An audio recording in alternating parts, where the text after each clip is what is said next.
नमस्कार दोस्तों, स्वागत है आपका अपने अपने YouTube channel Virat Kohli of electrical engineering से। मैं हूं आशीष और आज मैं एक इम्पॉर्टेंट टॉपिक पे आपके लिए वीडियो लेके आया हूं that how much money will you get after becoming UKPSC JE और यू कैन से अवर अभियंता, ठीक है, कनिष्ठ अभियंता, ठीक है।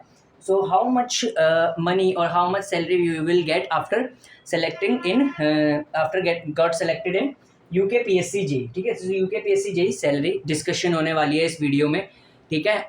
तो जो भी तुम्हारा मन है, ठीक है, जो भी तुम्हारा मन है, जितने के जितने एस्पिरेंट, चाहे वो सिविल के हो, चाहे वो मैकेनिकल के हो, चाहे वो इलेक्ट्रिकल के हों, उनके जो मन है, उनका जो सीना है, उसमें एक ही बात गूंज रही होगी, एक ही बात गूंज रही होगी। एक मिनट में पहले सीना दिखा दूं। उनका जो सीना है, ये जो तुम्हारा सीना है, इसमें एक ही बात गूंज रही होगी कि what is UKPSC JE salary, ठीक है। So what is the overall salary of UKPSC JE, ठीक है। सबसे पहले what will be your basic salary? Your basic salary will be 44,900, ठीक है। दिस विल बी 44,900, ठीक है। 4600 ग्रेड पे की ये पोस्ट है, ठीक है, which is equals to 4600 grade pay. I think at this particular level this is a huge and you can say the enough grade pay as compared to other अगर हम बात करें, फॉर एग्जांपल अगर हम SSC JE की बात करें तो SSC JE is a all India level examination, ठीक है। ऑल इंडिया लेवल एग्जामिनेशन के बाद भी आप वहाँ पे 4200 ग्रेड पे में जाते हो, ठीक है। But when we talk about this particular exam, if you crack UKPSC JE, ठीक है, अभी तो फाइनल रिजल्ट नहीं आया क्योंकि मैं खुद शॉर्ट लिस्ट हूँ डीवी के अंदर। I have secured 662 marks in UKPSC JE. Electrical से हूँ मैं, ठीक है, इलेक्ट्रिकल वाला हूँ मैं, ठीक है। विराट कोहली मैं ही हूँ इलेक्ट्रिकल इंजीनियरिंग का और आशीष नाम है मेरा, ठीक है। यूकेपीएससी में अगर आप क्रैक करते हैं, ठीक है, so you will get a 4600 grade pay, ठीक है, which is a very good I think as compare to others other examination which is conducted in civil and mechanical cadre, ठीक है। जो सिविल और मैकेनिकल कैडर के और exams हैं उनके कंपैरिजन में यहाँ पे ग्रेड पे काफ़ी अच्छा है, ये मैं मान के चलता हूँ। और एक इसमें बड़ी खास बात ये है कि यहाँ पे ना भेदभाव नहीं करा हुआ, किसी भी तरीके का भेदभाव इन द सेंस जितने भी डिपार्टमेंट इसके अंदर हैं सबका ग्रेड पे सेम है, ठीक है।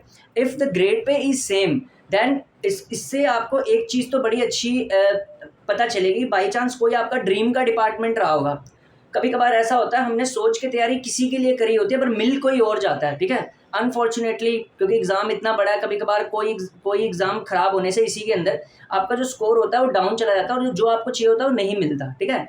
तो उसमें भी कोई दिक्कत की बात नहीं है, ठीक है। दिक्कत की बात तब होती है या अपने आप को फ्रस्ट्रेशन में ज़्यादा तब ला सकते हैं, या तो ऐसे होता कि किसी की सिर्फ एक डिपार्टमेंट की 4600 होती, बाकियों की 4200 होती, किसी की 3600 होती, मतलब अलग अलग ग्रेड्स होते, तब आपको ज़्यादा मेंटल प्रेशर लेने की ज़रूरत थी। लेकिन अब नहीं है। अब अगर आप किसी के भी अंदर जाएंगे तो you will be considered as a 4600 grade pay JEE.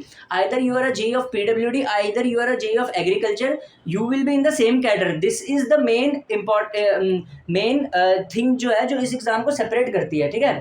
So let us talk about this particular. Basic will be 44,900 and dearness allowance which I have taken here is 50%, ठीक है। अखबार में मैंने एक कटिंग पढ़ी थी दैट डियरनेस अलाउंस जो है दैट विल बी जो अब मिलेगा which will be equal to 50% of the basic pay. अब ये इतना है या नहीं अभी तो पता नहीं है, लेकिन हो सकता है जब तक आप जाएं इतना हो भी जाए, ठीक है। सो आई हैव कंसिडर्ड इट कि मतलब न्यूज़पेपर कटिंग के हिसाब से मैं इसको कंसिडर करता हूँ। पिछले महीने मैंने इसको पढ़ा था, ठीक है। Then it will be consider as 50%, तो 22,450 हो गया, ठीक है। DNS allowance will be 22,450 and basic will be 45,900 and then this will be house rent allowance and it will be equal to 5400। I have taken this particular allowance of X class city, ठीक है। मैं consider कर रहा हूँ कि मैंने x का यहाँ पे लेके चला हूँ, दैट इज एक्स नहीं, मतलब यहाँ पे क्या श्रेणियाँ होती है अलग, मतलब सबसे बड़े शहर का, ठीक है। तो सबसे बड़े शहर का जो यहाँ पे मिलता है यूके स्टेट में दैट इज इक्वल टू 5400, ठीक है। 5400 में लेके चला हूँ। बाकी जो HRAs हैं उनकी कैटेगरी कुछ इस तरीके की है। सबसे बड़े शहर का 5400 होता है, then 4500 will be next and then 3600 will be next, ठीक है। वीडियो पसंद आई तो लाइक जरूर करना, ठीक है। उसके बाद आपको एक हिल अलाउंस मिल जाएगा 500 तक का, ठीक है। Then will be travelling allowance will be equal to 1200, ठीक है। ये भी डिपेंड करेगा कि आप अगर साइट पे हैं तो मिलता है, अदरवाइज कोई ऑफिस जॉब रही तो शायद ये भी नहीं मिलता, पर मैंने कंसिडर किया है इसको, ठीक है। देन total gross will be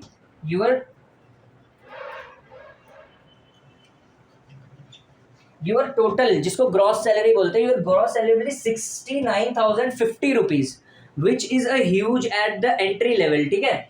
69,050 rupees will be your total gross salary, ठीक है। And after in hand deduction के बाद जो इन हैंड मिलेगा वो 62,000 के आसपास आपको मिल जाएगा, विच is a very very good and a handsome amount you will gate at the end of your joining, ठीक है। So it is a very very good opportunity, ठीक है। तो आप दुआ करिए कि आपका फाइनल सिलेक्शन हो जाए, अगर किसी में भी होए, ठीक है। क्योंकि प्रेजेंट टाइम में क्या अनएम्प्लॉयमेंट इतना ज़्यादा, आप ये ना सोचिए उसका सरकारी में हो गया, मेरा निगम में हो गया। भाई पैसे आने चाहिए, नौकरी लग, पैसे भी छोड़ो, आजकल तो इतनी मुश्किल है, 10,000 रुपये की नौकरी मिलनी बहुत मुश्किल हो रही है इलेक्ट्रिकल, मैकेनिकल और सिविल में, ठीक है। तो आप कहीं भी जा रहे हो, फर्स्ट ऑफ ऑल आपका जो एम होना चाहिए वो भी प्रेजेंट टाइम में वो होना चाहिए कि आपकी कोई जॉब लग जाए, ठीक है। वो कहीं भी लगे, एग्रीकल्चर में लगे, कहीं पे भी, ठीक है। क्योंकि जॉब है तो भैया रॉब है, मैंने तो ये सुना है, ठीक है। तो जॉब लगनी चाहिए आपकी, वो कहीं पे भी लगे। उसके बाद आपको क्या करना है वो आप बाद में गोल अटैच कर सकते हैं। कभी कभार क्या होता है कि हमने सोचा किसी और का लिए होता है, कहीं जॉब लग जाती है, लेकिन वो जॉब भी हमें अच्छी लगने लग जाती है तो हम उसे भी नहीं छोड़ते, ठीक है। So this is the major scenario today, ठीक है। तो होपफुली आपने वीडियो एंजॉय किया होगा, ठीक है। तो ये है हमारा सैलरी दैट विल बी 62,000। अच्छा, ये जो क्या बोलते हैं, हाँ, अब सवाल पैदा होता है कि इसका फाइनल रिजल्ट कब तक आ सकता है, ठीक है। फाइनल रिजल्ट कुछ डिपेंड करता है, रिजेक्शन लिस्ट के अंदर भी डिपेंड करता है। अगर हम बात करें यहाँ पे सिविल की रिजेक्शन लिस्ट आ चुकी है, इलेक्ट्रिकल और मैकेनिकल की और एग्रीकल्चर की आनी बाकी है, और वो आ नहीं रही है। वो किस लिए नहीं आ रही, क्यों नहीं आ रही, इसके बारे में मैं नहीं जानता, ठीक है। तो इसके बारे में आपको या तो बता सकते हैं, ठीक है। एक सिविल का चैनल है, मैं भी उसको देखता हूँ, उसको भी आप प्रेफर कर सकते हो, उसका नाम है जीनियस टेक सिविल। उसमें भी एक आशीष नाम का लड़का है, तो वो बता देता है, ठीक है। तो उसको आप फॉलो कर सकते हैं, ठीक है, कि क्यों नहीं आ रही आंसर की पूछ सकते हैं आप, ठीक है। मुझे इतना पता नहीं होता, ठीक है, कि वो क्यों नहीं आ रही रिजेक्शन लिस्ट, ठीक है, इलेक्ट्रिकल मैकेनिकल की, ठीक है। उन पे कमेंट करके पूछ सकते हैं, कहीं से भी कमेंट करके पूछ सकते हैं, ठीक है। तो बाकी आपको जो भी है, ठीक है, तो अच्छा लगा तो बढ़िया है। बाकी यार फाइनल रिजल्ट अगर रिजेक्शन लिस्ट इलेक्ट्रिकल के 1-2 दिन में आ जाती है ना, मुझे लग रहा है 25 से लेकर 28 तारीख तक हमारा रिजल्ट भी आ जाएगा, या 1 या 2 जून को तो आ ही जाएगा, ठीक है। तो रेडी रहिए, ठीक है। धन्यवाद।